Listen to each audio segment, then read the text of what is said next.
Bismillah, Assalamualaikum warahmatullahi wabarakatuh.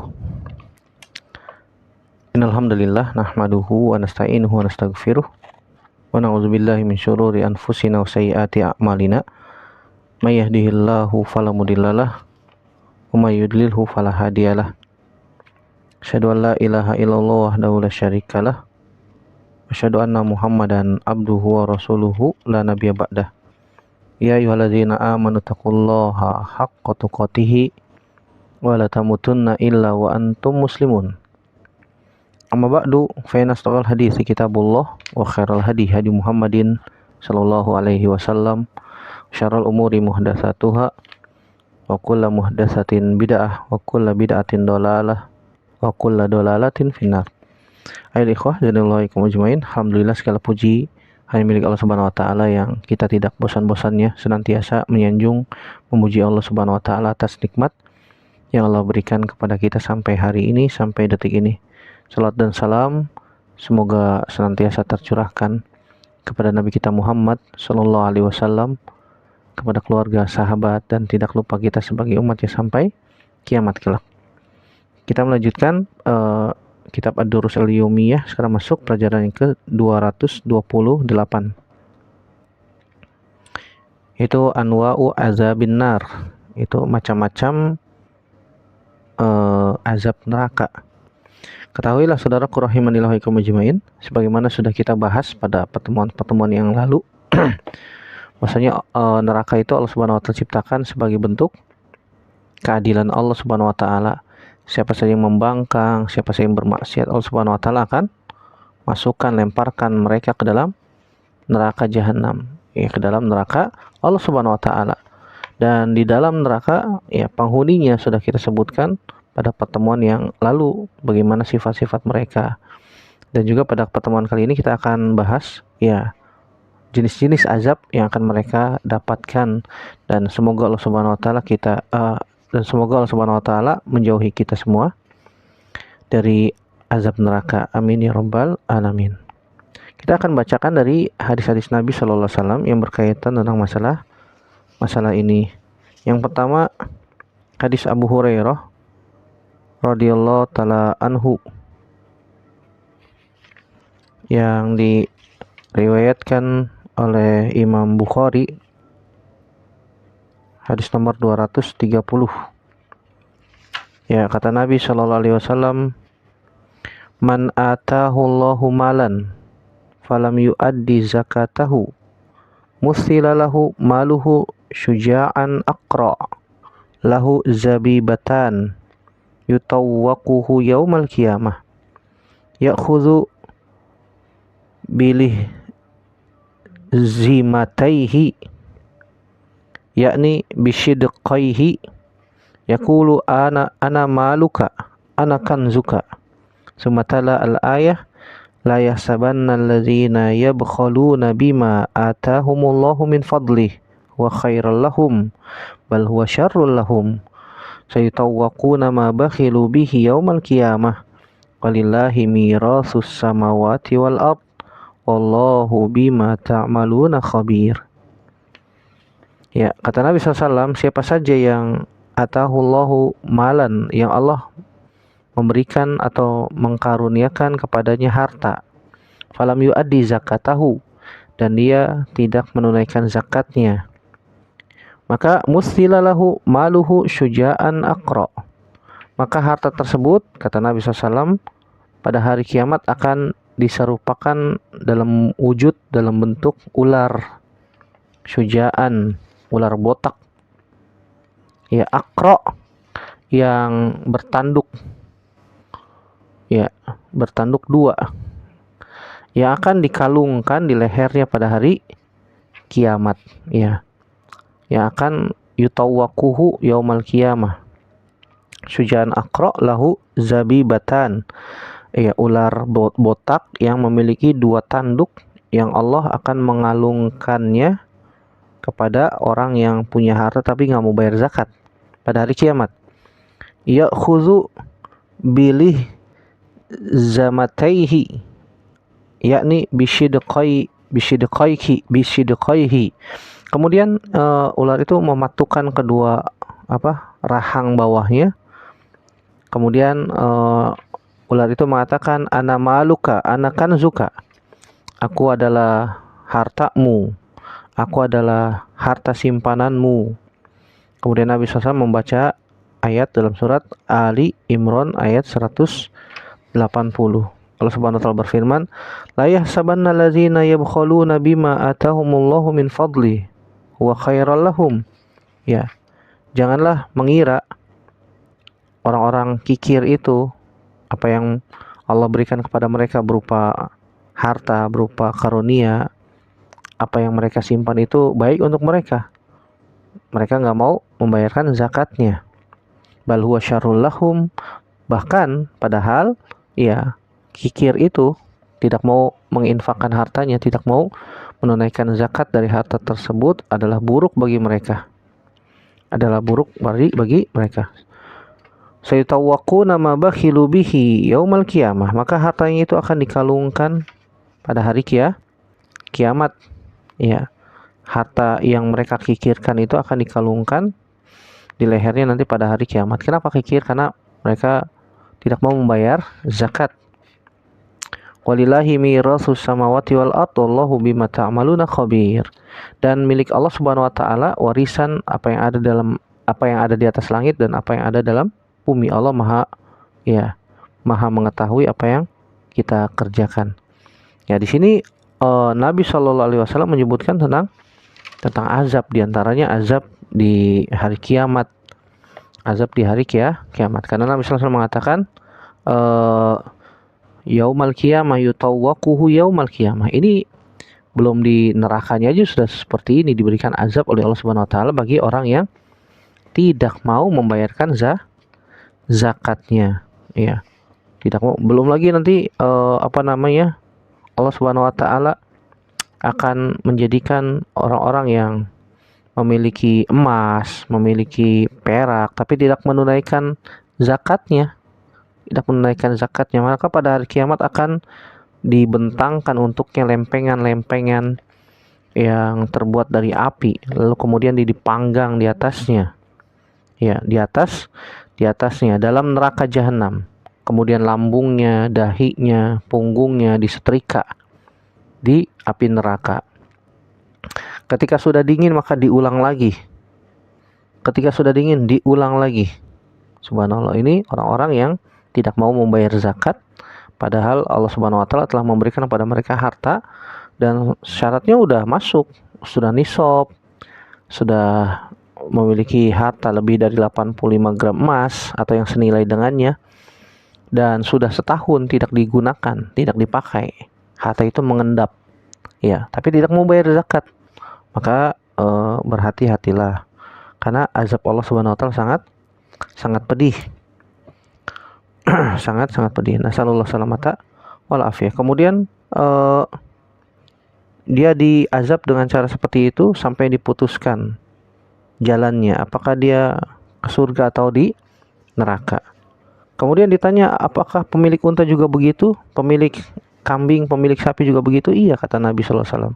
Pemilik unta juga demikian, pemilik sapi ataupun kambing juga demikian. Dia akan diinjak-injak oleh hewan yang dia pelihara dan dia tidak mau membayar zakatnya, tidak mau membayar zakat dari harta yang mereka simpan. Itu diantaranya tidak mau membayar zakat. Begitu juga hadis yang kedua, kita bahas hadis Abu Hurairah juga yang diriwayatkan oleh Imam Bukhari nomor 247 dan juga riwayat Imam Muslim nomor 118. Nabi sallallahu alaihi wasallam mengatakan, man taradda min jabalin faqatala nafsahu fahuwa fi nari jahannam yataradda fihi khalidan mukhalladan fiha abadan. Wa man tahassa summan faqatala nafsahu fasummuhu fi yadihi yatahassahu fi nari jahannam khalidan mukhalladan fiha abadan. Wa man qatala nafsahu bihadidatin fahadidatuhu fi yadihi yaja'u biha fi batnihi fi nari jahannam khalidan mukhalladan fiha abadan. Ya, Nabi Shallallahu Alaihi Wasallam menjelaskan tentang azab di neraka bagi orang yang bunuh diri. Ya, makanya bunuh diri itu dilarang dalam Islam, termasuk dosa besar. Termasuk dosa besar. Kata Nabi SAW, siapa saja yang bunuh diri dengan cara ya menjatuhkan dirinya dari tempat yang tinggi, dari gunung, dari gedung, ya loncat gitu, bunuh diri. Maka tempatnya adalah di neraka jahanam, kata Nabi. Fahuwa finari jahannam yataradda fihi.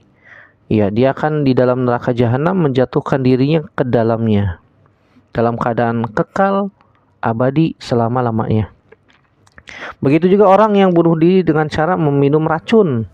Minum racun atau minum obat serangga. Ya, untuk obat yang untuk mematikan serangga tuh. Ya, diminum sama dia, subhanallah.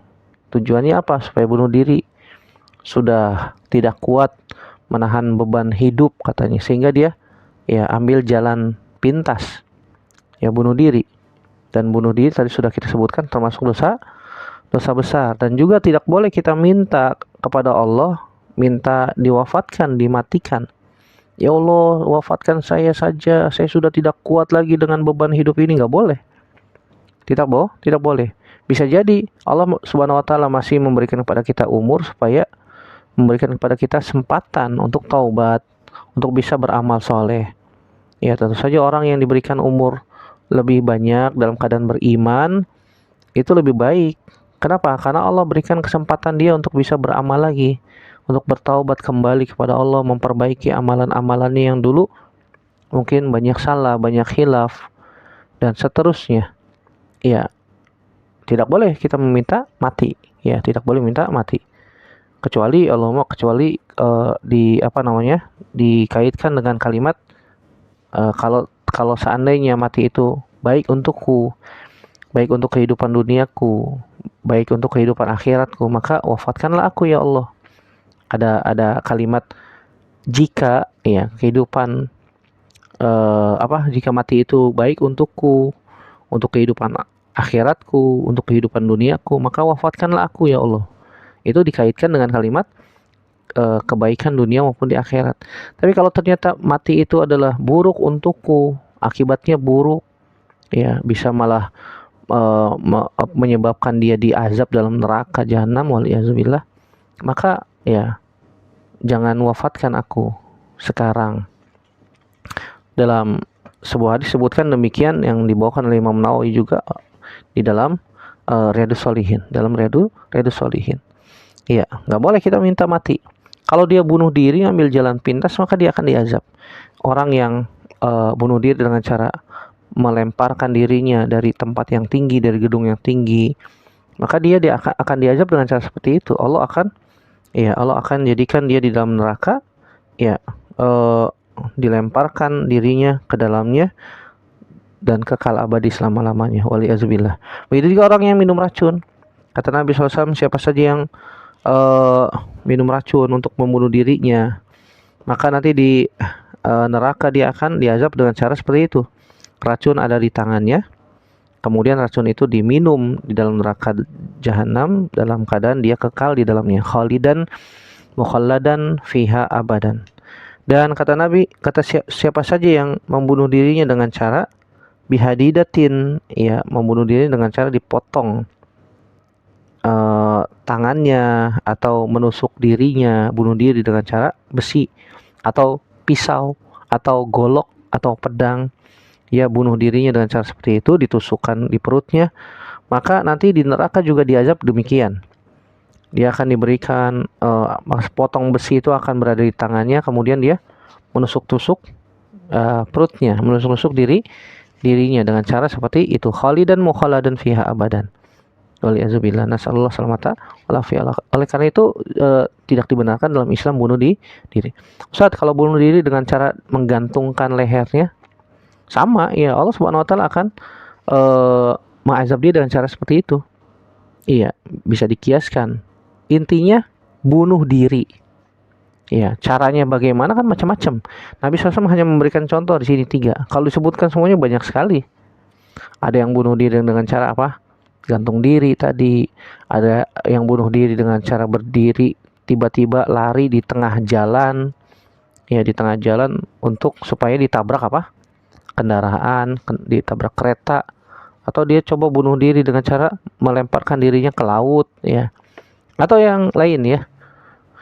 Atau yang lain, dia akan diazab dengan cara seperti itu. Nasallallahu salamata wal afiyah.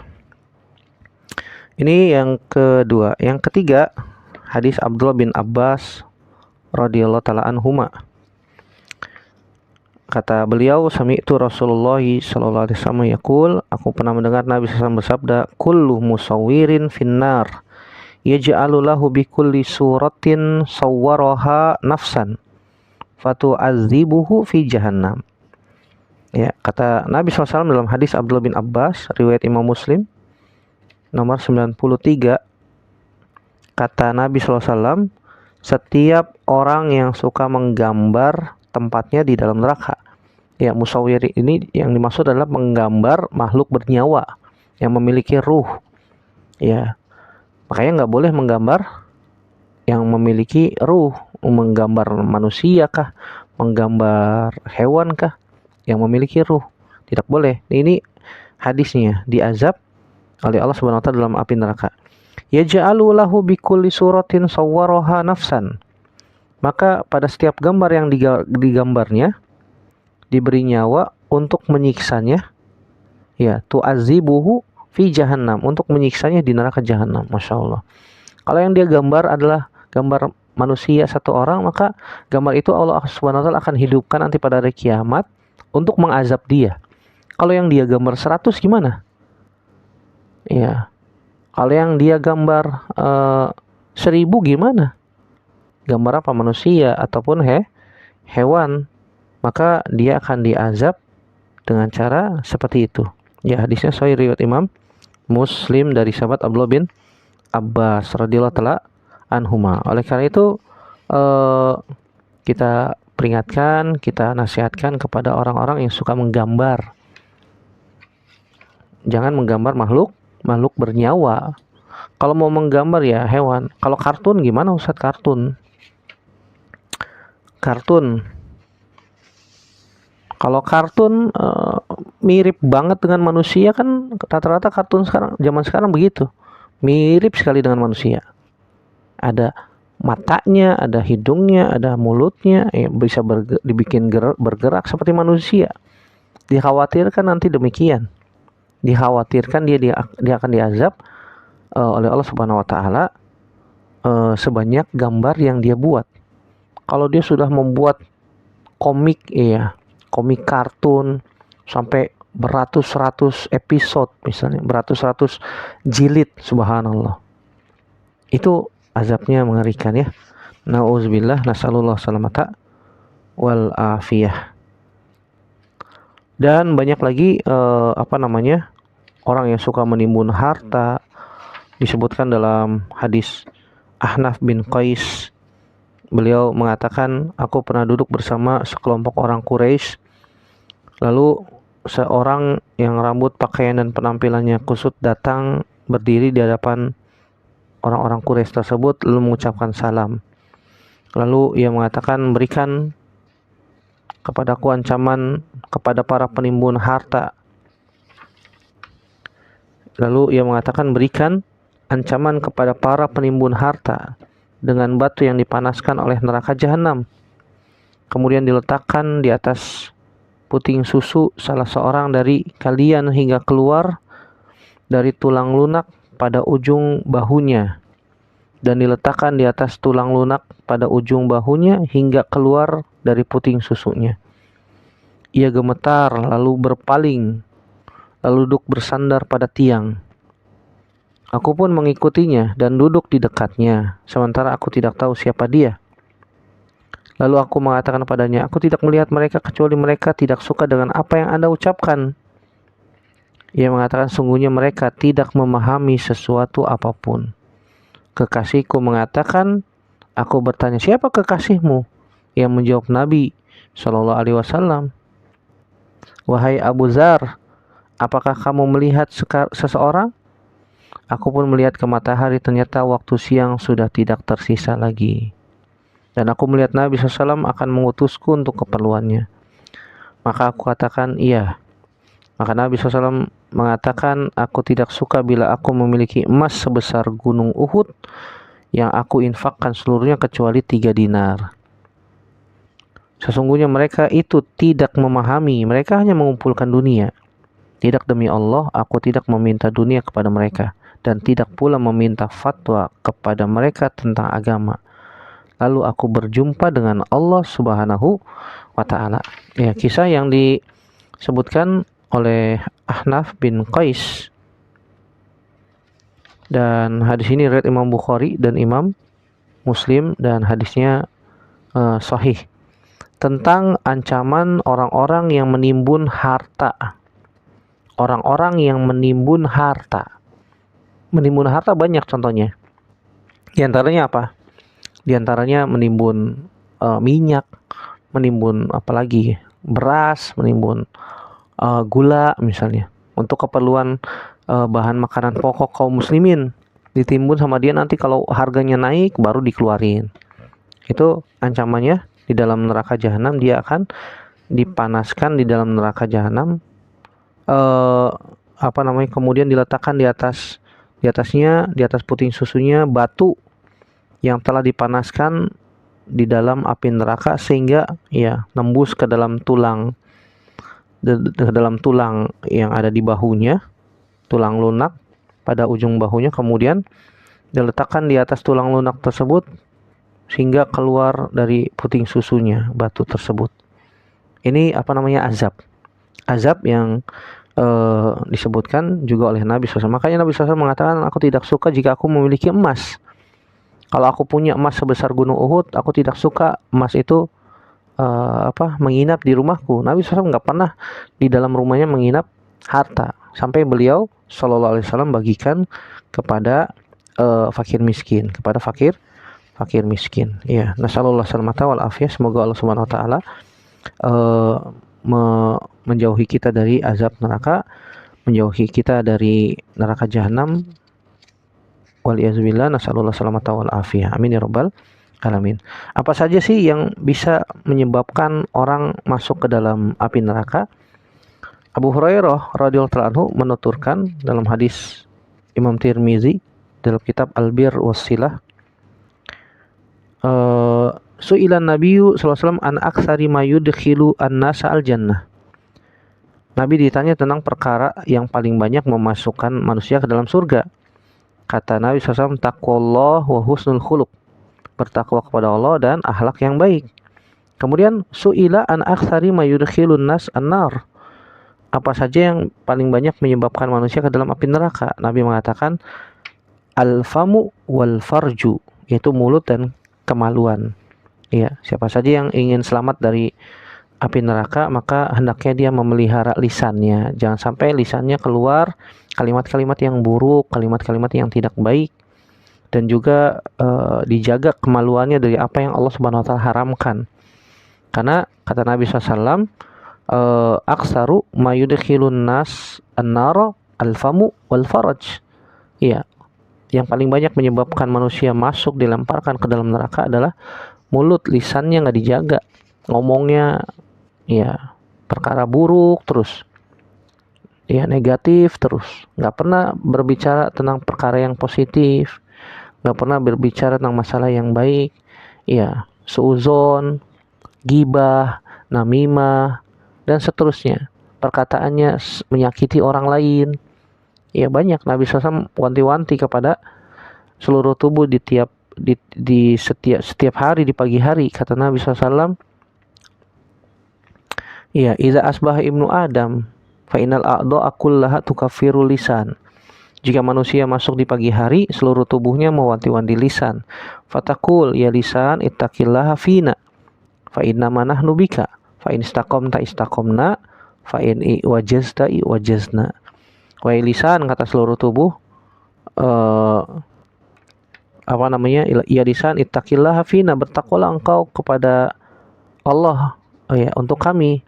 fa in istaqamta istaqamna fa inna manahnu bika. Karena kami tergantung engkau wahai lisan, seluruh tubuh tergantung lisan.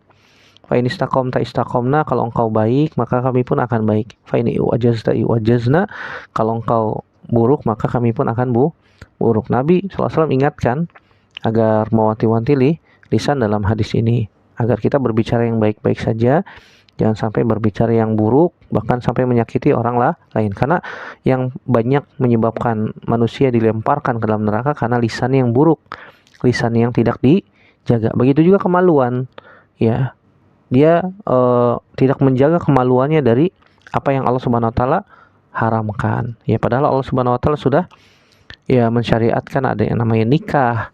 Nabi SAW mengatakan, ya ma'syarasy syabab man istata'a minkumul ba'ah falyatazawwaj. Wahai para pemuda, siapa saja yang mampu untuk melakukan ba'ah, dari segi materi dia sudah mampu, dari segi finansial ataupun jasad fisik dia sudah mampu, maka nunggu apa lagi? Ya, falyatazawwaj, kata Nabi SAW, hendaknya dia menikah. Fa in lam yastati fa alaihi bisawm, yang belum mampu maka puasa. Fa innalahu wija, karena puasa itu bisa sebagai tameng dari apa? Dari syahwat yang menggelora ya di di tubuh pemuda itu ya. Semoga Allah Subhanahu Wa Taala jauhkan kita dari api neraka, dan semoga Allah Subhanahu Wa Taala ya masukkan kita semua ke dalam surga, ditutup usia kita dengan husnul khotimah, diberikan taufik untuk bisa beramal dengan amal yang baik sesuai dengan sunnah Nabi Sallallahu Alaihi Wasallam sampai Allah wafatkan. Amin ya rabbal alamin. Semoga bermanfaat. Yang benar datangnya dari Allah Subhanahu Wa Taala saja, yang salah murni dari saya pribadi. Kita bertaubat kepada Allah Subhanahu Wa Taala dari kesalahan kita. Aku qouli hadza astaghfirullah li wa lakum. Subhanakallahumma bihamdik, asyhadu an la ilaha illa anta astaghfiruka wa atubu ilaik. Wassalamualaikum warahmatullahi wabarakatuh.